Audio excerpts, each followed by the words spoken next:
जेठर वाँस water घरे sofa थीन बसीछन मातृशक्ति उन्नयन ऑफिसर सत्यवान महापात्र। सामना टेबुल उपरे मद बोतल, हाथे मद गिलास। पी पी करी पेट पूरी गलान, हेले मन नहीं भरबार। बड़ धक्काटे लगी ताकर हृदय। इ धक्का के मद भितर बुड़े दे करी भूली जावा के चाहूछन से, हेले धक्काटा एते बड़ाए जी मदर समुद्र बिल मुठ टेकी करी रही।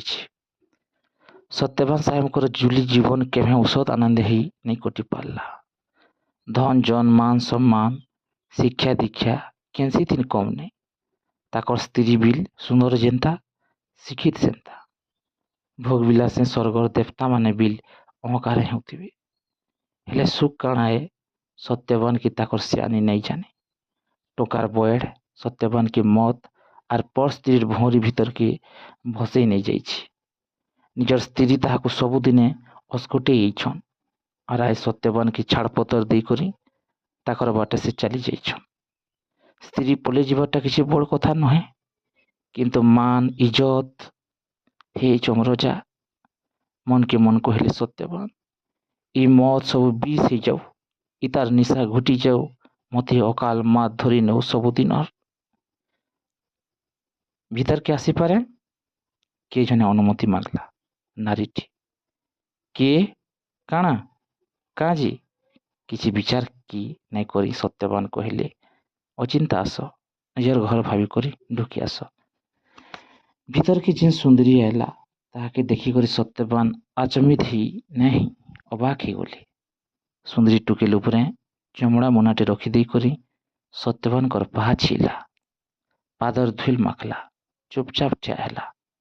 सत्यवान काना कहबे काहे बोली टाकी रहला। सत्यवान कर मने पड़ीगला ठीक वर्षे तलर कथा। गला साल ठीक एंता जेठर वाँस दिने इ घर के आसी थिला इ टुकेल सावित्री। भिक मागुथिला चाकरीटे। गुलगुला ही बिनती करिथिला, हजूर आपण मोर माँ बाप पैसा गरीब घरे मोर जन्म पाठ पढ़ीछे आइजे आदिवासी की हरिजन होते सहजे चाकरी पाई जाती, किंतु भगवान से आशीर्वाद नहीं दे। घरे धन थिले दान यौतुक देकर ब्याह ही पकाती, हेले लक्ष्मी मार दया बिल नहीं न। भाई गो बिल ठीक नहीं न मोर। उआस दिने जन्म उआस दिने करम, केंसी गुती होलियाटे बिल मोर हाथ धरवार लगी राजी नहन। आपन हेउछन माँ बहन कर माँ बाप। छोट मोट काम धंधा गुटे दे करी मोर पेट और मोर बुढ़ा माँ बापर जीवन बचावे बोली आशा करी आइछे। सावित्री कथा के सत्यवान हसी थी उड़े दी। से भाभी जे जेनसी टुकेल भी चाकरी लगी आबा एंता हाइलुटी बाइलुटी हेबा, गुरुदु मिछर दुग देखाबा, गुलगुला ही कानी पकाबा। से कहार कथा सुनबे, केते लोक को चाकरी देबे। चाकरी काना केन थुआ है जे बेटी आनी कर धरे देबे। से कहते तमरी फट कथा छाड़, तमें जानी पूजा ध्वजा निकले बर नहीं मिले 5000 टका आन चाकरी लियो। 500 टका बोले बिल नहीं खोजी पारे आज्ञा। भले पछे माई पिला 3टा भूखे छोटकी छोटकी मरीजिम बस तुम्हें आसी पार। सावित्री चली जाऊला। सुन डाकले सत्यवान। सावित्री फिर ठियाला। ताकि लुहिया आखि देखी करी सत्यवान कही तमर ठाने 1 लाख टंकार संपत्ति अच्छे सावित्री, गहना पके दिए न। चाकरी पाइले दरमा पैसा थी नी मुकले आनबो न। मोर ठाने 1 पैसार भी संपत्ति नहीं न सार। अच्छे जोर देकर कहले सत्यवान। अच्छे बेले आपण गहना रखुम सिने औषधि करी रखमी। तमरी रूप जौवन कह काँ बोलुछ। जदि हाँ कहब इहादे चाकरी परवान लखीदेमी, जदि नहीं तमें आसीपार। 10 मिनिट तक गुम मारी जाइथिला सावित्री। तार दुहिया को 2 धार लह बोही जाउथिला।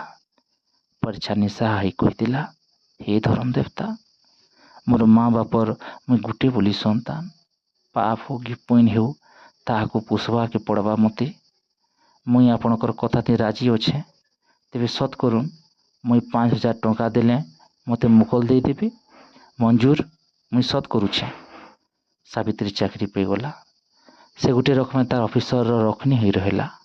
ନିଜର ଖର୍ଚ୍ଚା ମା ବାପର ଭରଣ ପୋଷଣ ସାଙ୍ଗେ ତାହାକେ ଟ୍ରେନିଂ ପଡ଼ିଗଲା। ବଛରେ ତ ଅଫିସର ସାହେବଙ୍କର 5,000 ଟଙ୍କା ସୁଝି ନାଇଁ ପାରଲା। ଆଜ ବୋଧେ ଟଙ୍କା ଆନି ଦେଇଛି। ପର୍ସ ଦିନ 5,555 ଟଙ୍କା ଅଛି ସାର୍। ବିଲକୁଲ କ'ଣ କରି କହିଲା ସାବିତ୍ରୀ। ଆଶା କରେ ମୋତେ ଲାଗୁ ମୁଖଲ କରବି। ତମ ଟଙ୍କା ନେଇଛ ସାବିତ୍ରୀ। ତମେ ଆଜ ଦିନ ମୁକ୍ତ। ତମର ଉପରେ ମୋର କିଛି ଦାବି ନେଇନ। ସତ୍ୟବାନ ଖୁବ୍ ଦୁଃଖୀ ଆଉ ନିରାଶ ଜଣା ପଡ଼ୁଥିଲେ। ଆପଣ ଟଙ୍କା ନେଲେ ମୁଇଁ କେନ୍ତା କରି ଉଦ୍ଧାର ପାଇମି? ତମେ ଏତ୍କି ଦିନ ତକ ମୋତେ ଯାହା ଦେଇଯାଇଛ ତାର ମୂଳ ଅନ୍ତର କେତେ ହଜାର ଟଙ୍କା ହେବା କିଏ ହିସାବ ନେଇ କରିପାରନ୍। ମୁଇଁ 5,000 ଛାଡ଼ି 10,000 ଟଙ୍କା ନେଲେ ବି ସେଟା ତ ଆର୍ ଫିରେଇ ଦେଇ ନେଇ ପାରେନ। ଦୁଇ ବୁନ୍ଦା ଆଖଲ ଥିପି ପଡ଼ଲା ସାହେବଙ୍କର ଆଖୁ। ଆପଣଙ୍କର କାଣା ହେଇଛି ସାର୍? ଭୂତ ରଙ୍ଗୁ ମଦକେ ଢକ୍ ଢକ୍ ପିଇ ନେଇକରି ସତ୍ୟବାନ କହିଲେ, କିଛି ନାହିଁ। ମୋର ସ୍ତ୍ରୀ ମୋତେ ଛାଡ଼ପତ୍ର ଦେଇକରି ଚାଲି ଯାଇଛି। ମୁଇଁ ବି ଦୁନିଆକେ ଛାଡ଼ପତ୍ର ଦେଇକରି ଯିବାର୍କେ ବାହାରୁଛେ। ଇହାଦି ସତ୍ କରୁଛେ। କାଣା ଯଦି ମାଗବ ବୋଇଲେ ମାଗ, ଯାହା ମାଗବ ଦେଇନେମି। ଘାଏ ବାଗିରି ଚୁପ୍ ରହିଲା ସାବିତ୍ରୀ। ତେହେରୁ କହିଲା, ମାଗୁଛେ ହଜୁର, ମଦ ପିଆ ଛାଡ଼ି ଦେଉନ୍। ଛାଡ଼ିଦେଲି। ମଦ ବୋତଲର ଗିଲାସକେ ଫିକି ଦେଇକରି କହିଲେ ସତ୍ୟବାନ, ସବୁ କୁକରମ ଛାଡ଼ିଦେଲି। ବହୁତ ବହୁତ ଧନ୍ୟବାଦ ସାର୍। ଆପଣ ମନୁଷ ହେଇଯିବାର ଦେଖିକରି ମୋର ସବୁ ଦୁଃଖ ମୁଇଁ ଭୁଲି ଯାଉଛେ। କହୁନ୍ ଆପଣଙ୍କର କାଏ ସେବା କରିପାରମି? କହିବାକେ ତ ଦମ ନେଇ ପୁରୁଛି, ତଥାପି କହୁଛେ, ତମେ ମୋର ସାବିତ୍ରୀ ହେଇ ପାରବ? ମୁଇଁ ତ କେତେ ଦିନୁ ଆପଣଙ୍କର ନୂଆ ଆର୍ କାଣା ହେମି? ସତ୍ୟବାନ ସାବିତ୍ରୀକେ ଛାତି ଉପରେ ଜାକି ଧରଲେ। ଭାବେ ଗଦ ଗଦ ହେଇ କହିଲେ, ହେ ଧର୍ମରାଜ, ସାକ୍ଷୀ ରହ। ଇହାଦିନୁ ମୋର ଧର୍ମ ପତ୍ନୀ ହେଉଛନ୍